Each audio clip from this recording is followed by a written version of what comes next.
Hello friends.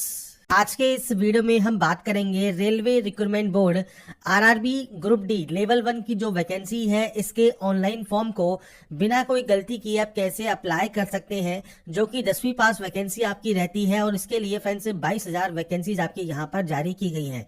Apply करने की जो प्रोसेस है स्टेप बाय स्टेप मैं आपको यहाँ पर जानकारी प्रोवाइड करने वाला हूँ, क्या क्या डिटेल्स आपको फिल करनी है, साथ में आप पेमेंट कैसे कर सकते हैं, फोटोग्राफ एंड सिग्नेचर कैसे आप अपलोड कर सकते हैं, इन सभी डिटेल्स के बारे में हम बात करेंगे इस वीडियो में। और इससे रिलेटेड जानकारी आप इसकी ऑफिशियल वेबसाइट पर चेकआउट कर सकते हैं, लिंक आपको वीडियो डिस्क्रिप्शन में देखने को मिल जाएगा। अब बात करते हैं इसके फॉर्म अप्लाई प्रोसेस के लिए। और इस वीडियो को स्टार्ट करने से पहले अगर अभी तक आपने हमारे चैनल को सब्सक्राइब नहीं किया है, सब्सक्राइब करें, शेयर करें, लाइक करें, जिससे आपको आने वाली सारी अपडेट्स मिल सके। तो सबसे पहले आपको अप्लाई करने के लिए इस पोर्टल पर आना होगा। अगर आप पहले से रजिस्टर हैं तो आप लॉगिन कर सकते हैं, और पहली बार रजिस्ट्रेशन कर रहे हैं, फॉर्म को अप्लाई कर रहे हैं, तो क्रिएट एन अकाउंट वाले ऑप्शन पर आप क्लिक करेंगे। इसके बाद फ्रेंड्स आपके सामने कुछ इस तरह का इंटरफेस ओपन होगा, जहां पर आपसे कहेगा कि 2024 या 25 में जो सीएन इशूड हुए थे आरआरबी के द्वारा, अगर आप पहले से रजिस्टर कर चुके हैं तो आपको दोबारा से रजिस्ट्रेशन करने की जरूरत नहीं है। अगर आप पहली बार रजिस्ट्रेशन कर रहे हैं तो ही आप इस ऑप्शन का यूज करेंगे, बाकी आप डायरेक्टली लॉग इन कर सकते हैं। अगर आप पहली बार रजिस्ट्रेशन कर रहे हैं तो रजिस्ट्रेशन करने के लिए सबसे पहले नेशनलिटी सेलेक्ट कीजिए। इसके बाद कुछ बेसिक जानकारी आपको एंटर करनी है। मैं आपको यहाँ पर सिर्फ डेमो शो कर रहा हूँ। सबसे पहले आप यहाँ पर एंटर करेंगे आपका पूरा नाम, और इसके बाद आप यहाँ पर इसे रीटाइप भी करेंगे। इसके बाद आता है आपका यहाँ पर आपने कभी अपना नाम कभी चेंज किया है तो आप यहाँ पर यस कर सकते हैं। आपके पास गैजेट नोटिफिकेशन होनी चाहिए लीगल आपके नेम चेंज करने की, तो अपना नाम चेंज किया हुआ आप दे सकते हैं। यहाँ पर जो नाम आएगा वो आपके 10 के मार्कशीट या सर्टिफिकेट के अकॉर्डिंग ही आएगा। अगर आपने अभी तक अपना कोई नाम चेंज नहीं किया है सिंपली नो कर सकते हैं। इसके बाद है डेट ऑफ बर्थ। तो इस कैलेंडर पर जाइए, आपकी जो भी डेट ऑफ बर्थ है वो आप सेलेक्ट कर सकते हैं, और यहाँ पर आपको आपकी डेट ऑफ बर्थ टाइप करना होगा। इसके बाद आपका जेंडर ऑप्शन है, जेंडर को सेलेक्ट कीजिए। आपका फादर नेम और मदर नेम आपको देना है। आपकी पर्सनल इंफॉर्मेशन है जो कि आप प्रोवाइड करेंगे। ऐसे ही आपकी मेल एड्रेस आपको देना है, मोबाइल नंबर देना है, और ध्यान रखिएगा ये आपके एक्टिव एंड वैलिड होने चाहिए, क्योंकि जब आप जनरेट ईमेल ओटीपी करेंगे तो आपके मेल आईडी पर, और आप मोबाइल ओटीपी करेंगे तो मोबाइल नंबर पर एक ओटीपी आएगी। वो ओटीपी आपको सिंपली यहाँ पर टाइप करना होगा। इसके बाद आता है वेरिफिकेशन। अब वेरिफिकेशन फ्रेंड्स आप डिजी लॉकर के माध्यम से कर सकते हैं, या आधार कार्ड के माध्यम से करना चाहें तो आप आधार कार्ड के माध्यम से कर सकते हैं। आपके 12 डिजिट का आधार कार्ड नंबर दीजिए, गेट आधार ओटीपी कीजिए, तो आपके आधार कार्ड पर रजिस्टर्ड मोबाइल नंबर है उस पर एक ओटीपी आएगा। वो ओटीपी यहाँ पर डालकर आप वेरीफाई कर सकते हैं। इसके बाद आपको यहाँ पर सिंपली कंफर्म करना है। कंफर्म करने के बाद आपको एक पासवर्ड क्रिएट करना है। पासवर्ड कैसा होना चाहिए? पासवर्ड में देखिए capital letter, small letter, special character और नंबर्स आपके होना जरूरी है। तो आप यहाँ पर फ्रेंड्स देखिए इस तरह का जो पासवर्ड है वो क्रिएट कर सकते हैं। मैंने आपके सामने एक डेमो शो कर दिया है पासवर्ड का, तो कुछ इस तरह का पासवर्ड आप यहाँ पर क्रिएट कर लेंगे। पासवर्ड यहाँ पर क्रिएट करने के बाद आपको friends I am not a robot पर क्लिक करना है और preview and create an account कर लेना है, जिससे आपका जो अकाउंट है वो क्रिएट हो जाएगा। अब ये तो कंडीशन हो गई कि अगर आपने आज तक रजिस्ट्रेशन नहीं किया है, आप अपना रजिस्ट्रेशन कुछ बेसिक स्टेप के साथ कंप्लीट कर सकते हैं। पर अगर आप पहली बार रजिस्ट्रेशन कर रहे हैं तो आप लॉग इन हियर वाले ऑप्शन पर क्लिक करेंगे। आधार कार्ड के साथ या आपके आरआरबी अकाउंट के साथ आप लॉग इन कर सकते हैं। आपके मोबाइल नंबर को एंटर कीजिए, आपके पासवर्ड को एंटर कीजिए, I am not a robot पर क्लिक कीजिए और लॉग इन कर लीजिए। और मान लीजिए आप पासवर्ड भूल गए हैं तो फॉरगेट पासवर्ड का ऑप्शन भी है। अपने mobile number and date of birth के साथ आप अपना जो पासवर्ड है वो दोबारा से यहाँ पर रीजनरेट कर सकते हैं। इसके बाद आपको सिंपली यहाँ से लॉग इन करना होगा। लॉगिन करने के बाद फ्रेंड्स से 2 फैक्टर ऑथेंटिकेशन आपके सामने ऑप्शन आ जाता है। तो यहाँ पर फ्रेंड्स से आपको अब आपका ऑथेंटिकेशन करना है। तो आपके फ्रेंड्स से मोबाइल नंबर पर या मेल एड्रेस पर आप ओटीपी मंगवा सकते हैं। वो ओटीपी आपको सिंपली यहाँ पर टाइप करना है और उसके बाद यहाँ से लॉगिन कर लेना। फ्रेंड्स यहाँ पर देखिए जैसे ही आप अपने पोर्टल पर लॉगिन होते हैं डैशबोर्ड आपके सामने ओपन होगा, ऑनलाइन एप्लीकेशन वाला ऑप्शन मिलेगा। यहाँ पर देखिए आपको फ्रेंड्स वेरियस पोस्ट देखने को मिल जाती है लेवल 1 के लिए, जिसके लिए आपको लास्ट डेट और स्टार्टिंग डेट आपको देखने को मिल जाएगी। अब सबसे पहले आपको यहाँ पर सेलेक्ट करना होगा आरआरबी। आप यहाँ से जिस भी आरआरबी में सेलेक्ट करना चाहें, अप्लाई करना चाहें, आप उसे सेलेक्ट कर सकते हैं। आप इन दोनों ऑप्शंस को टिक करेंगे कि आपने सीएन जो कि नोटिफिकेशन है वो ध्यान से पढ़ लिया है। इसके बाद आप नेक्स्ट स्टेप पर क्लिक करेंगे। नेक्स्ट स्टेप पर आने के बाद फ्रेंड्स अब आपको यहाँ पर कुछ बेसिक जानकारी फिल करनी है, जिसमें सबसे पहले रहेगा मैरिटल स्टेटस, इसके बाद आपका रहेगा रिलीजन, इसके बाद है आपकी मदर टंग, आप यहाँ से सेलेक्ट कर सकते हैं। आपका चॉइस ऑफ लैंग्वेज, आप किस लैंग्वेज में अपना एग्जाम कंडक्ट कराना चाहते हैं वो आप देंगे। आपका परमानेंट विजिबल मार्क, मतलब जैसे कोई भी कट का निशान है, कोई मोल है, कोई बर्न का निशान है आपके चेहरे पर, हाथ पर, पैर पर, आप उसकी जानकारी दे सकते हैं। इसके बाद आता है कम्युनिटी। अब देखिए जनरल कैटेगरी में कोई ऑप्शन आपका फर्दर ऑप्शन नहीं आता है। अगर आप आते हैं मान लीजिए ओबीसी कैटेगरी में, तो आपसे कहता है कि एससी एसटी ओबीसी के लिए सेंट्रल गवर्नमेंट का सर्टिफिकेट आपके पास होना चाहिए। आप यहाँ पर आई अंडरस्टैंड करेंगे। आपके पास नॉन क्रीमिलियर सर्टिफिकेट होना जरूरी है, और ध्यान रखिएगा 1/4/2025 के बाद का और क्लोजिंग डेट से पहले का आपके पास सर्टिफिकेट होना जरूरी है। इसके बाद आपको कास्ट का नाम देना है, आपकी जाति का नाम देना है, आपका कम्युनिटी सर्टिफिकेट नंबर देना है, इशुइंग अथॉरिटी कौन सा है वो आपको सेलेक्ट करना होगा, और उसके बाद किस स्टेट या यूटी से ये आपका इशू हुआ है, और आपका सर्टिफिकेट इशू डेट क्या है वो आपको यहाँ पर प्रोवाइड करना है। आपके अकॉर्डिंग जो भी आप डेट यहाँ पर सेलेक्ट करना चाहते हैं वो अपने अकॉर्डिंग आप यहाँ पर सेलेक्ट कर सकते हैं। इसके बाद आता है फ्रेंड्स नेक्स्ट ऑप्शन, जो कि है फ्रेंड्स मान लीजिए आपका है ईडब्ल्यू सर्टिफिकेट। तो ये भी फ्रेंड्स आपका देखिए 1/4/2025 के बाद का और 3/2/2026 से पहले का आपका होना चाहिए। ईडब्ल्यू का सर्टिफिकेट नंबर, इशुइंग अथॉरिटी कौन है, और सर्टिफिकेट इशू डेट आप मेंशन करेंगे। अब आता है एससी या एसटी। अब इसमें फ्रेंड्स कंडीशन क्या है कि आपका फ्रेंड्स जो कास्ट का नाम आप देंगे, सर्टिफिकेट नंबर देंगे, किसने ये इशू किया है वो आपको देना होगा, और उसके बाद आपका स्टेट, आप जब आप यहाँ पर एंटर करते हैं तो आपके बाद आता है आपका इशूइंग डेट, तो आपको इशूइंग डेट दे देना है। इसके बाद आता है फ्री ट्रेवलिंग पास, आपको चाहिए नहीं चाहिए। अगर आपको फ्री ट्रेवलिंग पास चाहिए तो आप यस कर सकते हैं। आपको बताना होगा कौन से रेलवे स्टेशन से आपको ये टिकट चाहिए, जो कि पास आपको मिलेगा, और आपका वैलिड कास्ट सर्टिफिकेट आपको यहाँ पर पीडीएफ फॉर्मेट में अपलोड करना है। अपलोड डॉक्यूमेंट पर क्लिक कीजिए, फाइल को सेलेक्ट कीजिए, अपने कास्ट सर्टिफिकेट को अपलोड कर दीजिए। इसके बाद आता है एड्रेस। मैंने सिर्फ यहाँ पर डेमो शो किया हुआ है। आपका जो भी स्टेट या यूटी है वो आप सेलेक्ट करेंगे, डिस्ट्रिक्ट सेलेक्ट करेंगे, पूरा एड्रेस आप देंगे, आपका नियरेस्ट सिटी या मेजर टाउन कौन सा है, पिन कोड क्या है, ये आपको देना है। ये है आपका प्रेजेंट एड्रेस और ये है आपका परमानेंट एड्रेस। अगर ये अलग अलग है तो आप अलग अलग एंट्री करेंगे, सेम है तो आप टिक का ऑप्शन है, आप टिक करेंगे, ऑटोमेटिक कॉपी हो जाएगा। इसके आप इस डाटा को सेव करने के बाद नेक्स्ट स्टेप पर जा सकते हैं। इसके बाद फ्रेंड्स यहाँ पर देखिए आपकी जो डाटा है वो सेव हो जाएगी। इसके बाद अदर डिटेल्स ऑप्शन है, तो यहाँ पर आपसे पूछता है अगर आप एक्स सर्विसमैन है तो आपका डिफेंस सर्विस कौन सा है, आर्मी है, नेवी है, एयरफोर्स है, आपकी रैंक कौन सी है, डेट ऑफ एंट्री क्या है। अगर आप स्टिल वर्किंग है तो आप यस कर सकते हैं। टेंटेटिव या एक्सपेक्टेड डेट ऑफ डिस्चार्ज आपको देना होगा। अगर आप अभी वर्किंग में नहीं है तो आपका डेट ऑफ डिस्चार्ज आपको देना है, रीजन ऑफ डिस्चार्ज देना है, डिस्चार्ज सर्टिफिकेट नंबर देना है, और आपने मान लीजिए री एम्प्लॉयमेंट ले लिया है एज ए एक्स सर्विसमैन या नहीं लिया है वो जानकारी आपको प्रोवाइड करनी होगी। नहीं है एक्स सर्विसमैन, सिंपली नो कर दीजिए। पीएच कैटेगरी से बिलोंग करते हैं तो टाइप ऑफ डिसेबिलिटी कौन सा है, सब टाइप ऑफ डिसेबिलिटी कौन सा है, तो जब आप ये सेलेक्ट करेंगे उसके बाद ही ये ऑप्शन आपका आएगा। परसेंटेज ऑफ डिसेबिलिटी क्या है, PH certificate number, issue date और यूडीआईडी नंबर आपको प्रोवाइड करना होगा। नहीं है तो आप इसमें भी नो कर सकते हैं। इसके बाद आपकी राइटिंग एबिलिटी अफेक्टेड है या नहीं है वो जानकारी आपको देनी है। इसके बाद आता है ईबीसी, इकोनॉमिकल बैकवर्ड क्लास। अगर आप इस क्लास से बिलोंग करते हैं तो आपको एक चीज ध्यान रखनी है कि अगर आपकी फैमिली की एनुअल इनकम 50,000 या उससे कम है, या आपके पास बीपीएल कार्ड है, तो उस कंडीशन में आपको यहाँ पर जो रिजर्वेशन है मिलेगा। आपको सिर्फ रिजर्वेशन मिलता है फीस में छूट का, इसके अलावा कोई और रिजर्वेशन आपको नहीं मिलेगा। तो आपको टाइप ऑफ डॉक्यूमेंट सेलेक्ट करना है और उससे रिलेटेड जानकारी आपको देनी होगी, नहीं तो आप यहाँ पर नो कर देंगे। इसके बाद फ्रेंड्स आपसे यहाँ पर पूछता है आप एम्प्लॉय हैं इंडियन रेलवेज में। अगर आप इंडियन रेलवेज में एम्प्लॉय हैं तो यस कर सकते हैं, नहीं है तो आप यहाँ पर नो करेंगे। जैसे ही आप यहाँ पर नो करेंगे आपसे पूछेगा करंट एम्प्लॉयमेंट।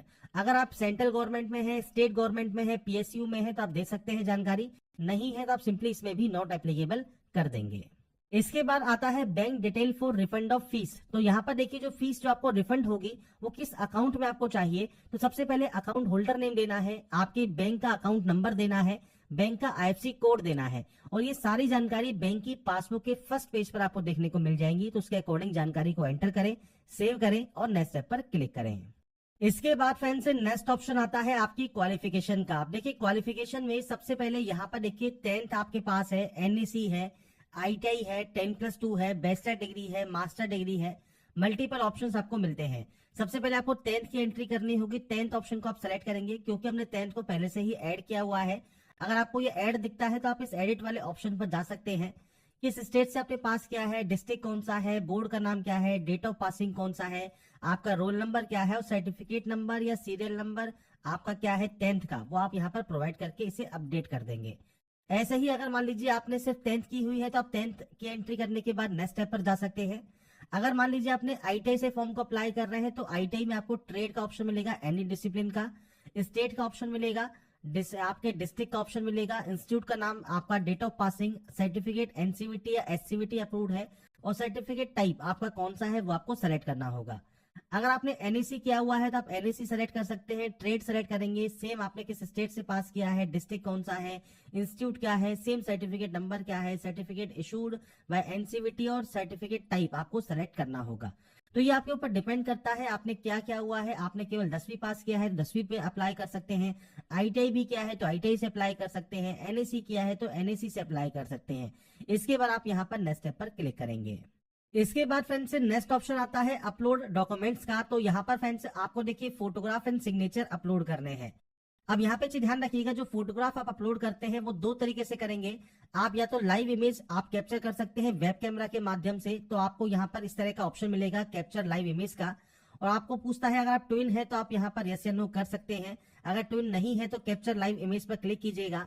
आपका जो वेब कैमरा है उसमें फ्रेंड्स इस तरह का जो एक लाल घेरा है, इसमें आपको फ्रेंड्स आपका जो चेहरा है वो आपको यहाँ पर रखना है और आपको फ्रेंड्स ब्लिंक करना है, और उसके बाद आपको कैप्चर करना है आपकी लाइव फोटो।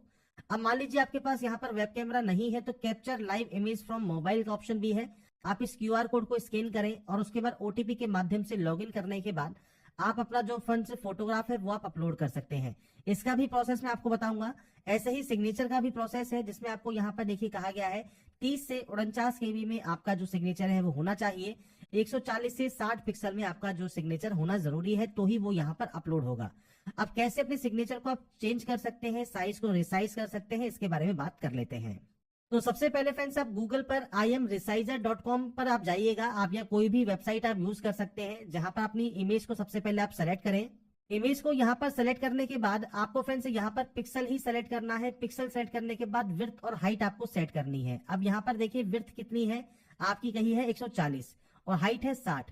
तो आपको करना क्या है, यहाँ पर विड्थ एंटर करनी है और इसके बाद आपको यहाँ पर हाइट जो है एंटर करना है, और उसके बाद आपको जेपीजी या जेपीजी फॉर्मेट में आप इसे यहाँ से डाउनलोड कर सकते हैं।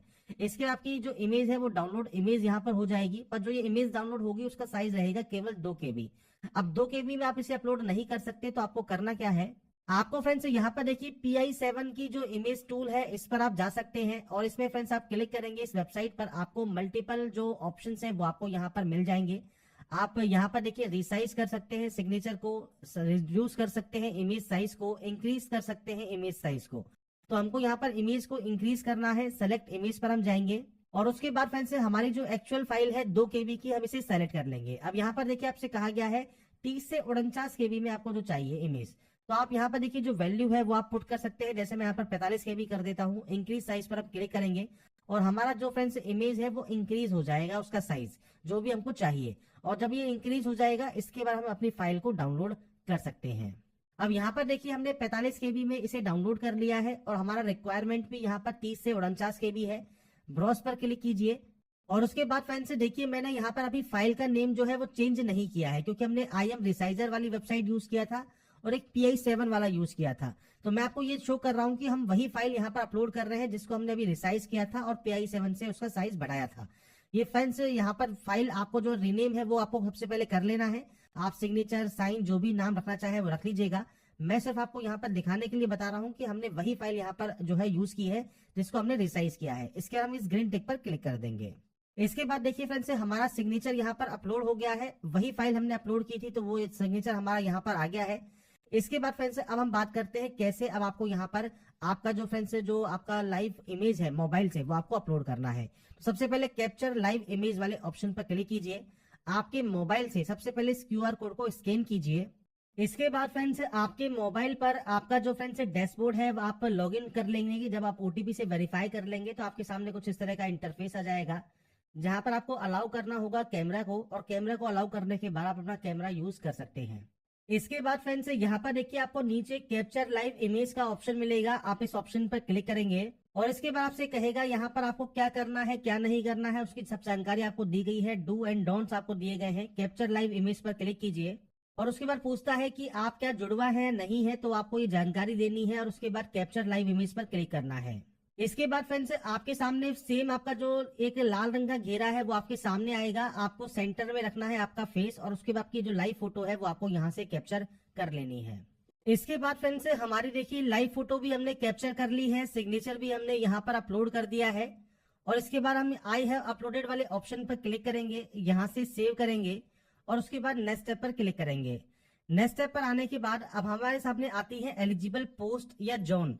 तो यहाँ पर देखिए आपके सामने जितने भी पोस्ट आ रही है, जोन आ रही है, ये कैसे आ रहे हैं, तो आपने जो भी डिटेल्स यहाँ पर फिल की है उनके अकॉर्डिंग ऑटोमेटिक आपके सामने यहाँ पर ऑप्शंस आ जाएंगे। अब आपको यहाँ पर सेलेक्ट करना है आप किस पोस्ट को प्रेफरेंस यहाँ पर सबसे पहले देना चाहते हैं। तो ये आपके अकॉर्डिंग डिपेंड करेगा, आप यहाँ पर जो भी प्रेफरेंस देना चाहें वो आप अपने अकॉर्डिंग यहाँ पर दे सकते हैं। मैं सिर्फ यहाँ पर डेमो शो कर रहा हूँ, आपके अकॉर्डिंग जितने भी order of preference eligible post का आप देना चाहें वो आप दे देंगे। इसके बाद फ्रेंड्स यहाँ पर देखिए अब आपको यहाँ पर देखिए सबसे पहले I have exercise and check my order of post preference वाले ऑप्शन पर आपको क्लिक करना है। इसके बाद यहाँ से डाटा को डिक्लेयर करना है, प्लेस का नाम लिखना है जहां से अभी आप इस फॉर्म को अप्लाई कर रहे हैं और इसके बाद फ्रेंड्स आपको यहाँ से इस ऑप्शन को सेव करना है। यहाँ से इस डाटा को सेव करने के बाद आपकी पोस्ट प्रेफरेंस सेव हो जाएगी और उसके बाद आप यहाँ से प्रीव्यू एप्लीकेशन कर सकते हैं। प्रीव्यू एप्लीकेशन करने के बाद अब यहाँ पर देखिए अगर आपको लगता है कोई गलती आपसे हो गई है तो आप उस गलती को एडिट कर सकते हैं, आपको एडिट का ऑप्शन मिल जाता है। अगर आपने कोई भी गलती नहीं की है, सभी स्टेप आपके बिल्कुल सही है, तो आप आई हैव रीचेक वाले ऑप्शन पर क्लिक करेंगे और उसके बाद यहाँ पर एक ऑप्शन है सबमिट का, आप यहाँ से अपने फॉर्म को सबमिट कर सकते हैं और सबमिट करने के बाद आप अपना जो पेमेंट है वो आप कंप्लीट कर पाएंगे किसी भी बैंक के credit card, debit card, net banking से। तो इसके बाद फ्रेंड्स यहाँ पर देखिए कुछ इस तरह का इंटरफेस आपके सामने यहाँ पर आता है जिसमें फ्रेंड्स यहाँ पर वेरियस पोस्ट है CN09/2025 की, जिसमें आपको यहाँ पर पे विद SBI ई-पे का ऑप्शन मिलता है, आप इस ऑप्शन पर क्लिक करेंगे। इसके बाद फ्रेंड्स मल्टीपल ऑप्शंस हैं, आप चाहे तो कार्ड यूज कर सकते हैं, आप चाहे तो नेट बैंकिंग यूज कर सकते हैं। पे बाय नेट बैंकिंग पर क्लिक करके SBI की या किसी अदर बैंक की नेट बैंकिंग आप यूज करते हैं या सिंपली UPI पर जाकर या तो आप UPI ID से पेमेंट कर सकते हैं या आप UPI QR कोड सेलेक्ट करेंगे, पे नाउ पर क्लिक करेंगे और इसके बाद इस QR कोड के माध्यम से आप अपना जो पेमेंट है वो आप यहाँ पर कंप्लीट कर सकते हैं। जब आप इस QR कोड को स्कैन करेंगे उसके बाद फ्रेंड्स आपका जो पेमेंट है वो आपको करना होगा। पेमेंट जैसे ही वेरीफाई होगा आपका फॉर्म फाइनल सबमिट हो जाएगा और आप अपना जो प्रिंट आउट है वो सेव या डाउनलोड करके अपने पास रख पाएंगे फ्यूचर यूज के लिए, फ्यूचर रेफरेंस के लिए। तो यहाँ पर फ्रेंड्स देखिए जो प्रोसेस है रेलवे ग्रुप डी फॉर्म को अप्लाई करने की उसकी जानकारी मैंने आपको प्रोवाइड कर दी है। अगर आपको हमारा ये वीडियो या अपडेट पसंद आया है तो लाइक, सब्सक्राइब जरूर कीजिएगा।